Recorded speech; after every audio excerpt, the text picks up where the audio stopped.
Hai nakama, kembali lagi di channel Teori Jerami. Bagaimana kabar kalian semua? Semoga diberikan kesehatan dan coba absen dulu kalian dari daerah mana.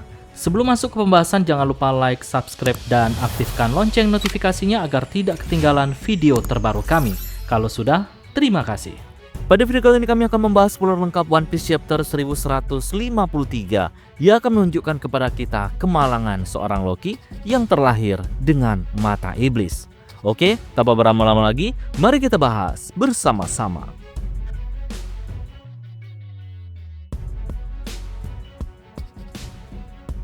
One Piece chapter 1153 berjudul Kelahiran Loki. Sedangkan di cover story-nya masih melanjutkan petualangan Yamato di negeri Wano yang memasuki volume ke-37, yang mana ia bertemu dengan Kiku, Daimyo Ringo, dan juga bos Yakuza Ocha. Oke, kita lanjut pada inti spoiler. One Piece chapter 1153 dimulai dengan kilas balik masa kecil Harat bersama dengan Dory dan juga Brogy. Harat terlahir lebih besar dan lebih kuat daripada raksasa lainnya, sehingga ia tumbuh sebagai anak yang sangat dimanja. Lalu suatu hari, Harat yang mengunjungi sebuah desa milik manusia, ia melihat seorang wanita raksasa bernama Ida ditangkap dan dijadikan tontonan di sebuah kota manusia sebagai atraksi sirkus. Melihat kaumnya diperlakukan seperti itu, Harat marah dan menghancurkan kota itu lalu membebaskannya. Ida memiliki wajah penuh bintik-bintik, bibir tebal, dan juga rambut dikuncir kuda. Penampilannya sangat berbeda dari karakter wanita yang biasa digambar oleh Oda.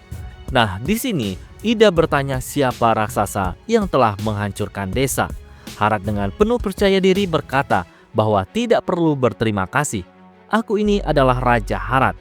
Tidak bisa membiarkan mereka menghina tanah kelahiranku. Lalu tiba-tiba Ida menampar Harat dengan sangat keras sehingga wajahnya terlihat kaget dengan ekspresi kocak. Alasan Ida menampar Harat ternyata Ida justru diselamatkan oleh warga kota itu ketika ia terdampar. Ia tinggal dan bekerja bersama dengan mereka secara sukarela. Dan peristiwa ini Ida mengajarkan Harat bahwa menjadi kuat sejak lahir bukan berarti dirinya lebih hebat daripada orang lain. Dan sejak saat itu Harat mulai berubah dan tertarik mempelajari budaya dari luar Elbaf yang selama ini ia pandang sebelah mata. Nah, karena dianggap Ida sebagai wanita yang berbeda dari yang lainnya, membuat ia seketika jatuh cinta. Lalu Harat membawa Ida pulang ke Elbaf dan ingin menikahinya. Namun, para tetua raksasa melarang karena Ida bukan berasal dari garis darah Elbaf. Ida akhirnya tinggal di sebuah desa di Elbaf. Sementara itu, Harat tumbuh menjadi sosok yang lebih bijak dan mulai menjalin hubungan diplomatik dengan negara lainnya, termasuk Kerajaan Ryu di Pulau Manusia Ikan. Beberapa tahun kemudian, Ida melahirkan Hairudim. Tapi para tetua telah menjodohkan Harat dengan seorang wanita bernama Estrida, putri dari keluarga raksasa terpandang. Estrida mengatakan bahwa ia lahir di desa alkohol di Tanah Utara dan telah mempelajari Difeng. Aku telah melihat pertanda bahwa aku ditakdirkan untuk dicintai dan dimuliakan oleh Yang Mulia. Tolong lupakan saja perempuan dari timur itu dan juga anaknya. Harat seketika langsung menolaknya dan tidak bisa melakukan itu. Namun, karena ini adalah keputusan dari para tetua Elbaf, maka ia mau tidak mau harus menikahi wanita pilihan para tetua. Nah, Estrida adalah wanita raksasa yang sangat cantik, mengenakan pakaian penari mirip dengan busana milik Nami dan juga Vivi saat di Alabasta. Ia sangat terobsesi dengan Difeng atau Feng Shui. Sampai-sampai ia sering memerintahkan agar jendela dibuka atau ditutup, serta mengatur ulang perabotan istana demi keberuntungan. Beberapa waktu kemudian saat Harat sedang berlayar untuk memperluas hubungan dengan negara-negara sekitar, Estrida melahirkan Loki. Namun kelahirannya tidak diharapkan oleh Estrida karena Loki ternyata memiliki mata iblis yang dianggap sebagai pembawa bencana untuk negeri Elbaf. Karena dipenuhi rasa takut, maka ia memutuskan untuk membuang Loki ke dunia bawah. Ia lalu menyuruh para pelayannya untuk mengatakan kepada Raja Harat bahwa bayi itu lahir dalam keadaan meninggal. Nah, pada halaman ganda terakhir, kita melihat bayi Loki yang sedang menangis merangkak naik ke pohon Adam. Tubuhnya dipenuhi luka karena baru saja bertarung melawan berbagai binatang buas dari dunia bawah. Dan dia berhasil menumbangkan mereka semua. Chapter ini ditutup dengan suasana berbeda di 3 lokasi. Estrida yang sedang terbaring sakit di istana, Harad yang tengah mengarungi lautan, dan juga Ida bersama Hairudin di desa para raksasa.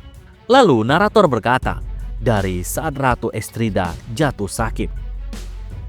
Nah, Estrida yang dihantui rasa takut mengatakan untuk menyingkirkan anak itu dari dunia ini.